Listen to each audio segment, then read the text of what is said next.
खबर आपको दें कि तहरीक इंसाफ को इतवार के रोज लाहौर में कन्वेंशन की इजाजत न मिल सकी। पुलिस ने सिक्योरिटी थ्रेट का जवाब बनाकर कन्वेंशन की इजाजत देने से इनकार कर दिया है। आपको अपडेट करें हैं कि तहरीक इंसाफ को इतवार के रोज लाहौर में कन्वेंशन की इजाजत न मिल सकी। पुलिस ने सिक्योरिटी थ्रेट का जवाब बनाकर कन्वेंशन की इजाजत देने से इनकार कर दिया है। आपको अहम खबर से आगाह कर रहे हैं कि पुलिस का सिक्योरिटी खदशात की बिना पर कन्वेंशन की इजाजत देने से इनकार। तहरीक इंसाफ का कन्वेंशन के लिए अदालत में रिट दायर करने का फैसला सामने आया है। तहरीक इंसाफ को इतवार को लाहौर में कन्वेंशन की इजाजत ना मिल सकी।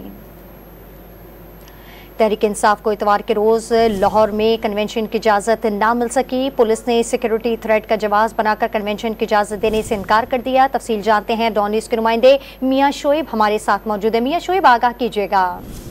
जी बिल्कुल, तहरीक इंसाफ लाहौर की जानिब से लाहौर में जो है वर्कर कन्वेंशन करने के लिए जो है इंतजामिया से इजाजत मांगी गई। तहरीक इंसाफ को इतवार के रोज जो है कन्वेंशन के लिए इजाजत ना मिल सकी। ज़राए के मुताबिक पुलिस ने की जानिब से सिक्योरिटी थ्रेट का जवाब बनाकर इतवार को लाहौर में होने वाले जो कन्वेंशन की इजाजत देने से इनकार कर दिया। ज़राए PTI के मुताबिक तहरीक इंसाफ कन्वेंशन के लिए जो अदालत से में रिट दायर करेगी।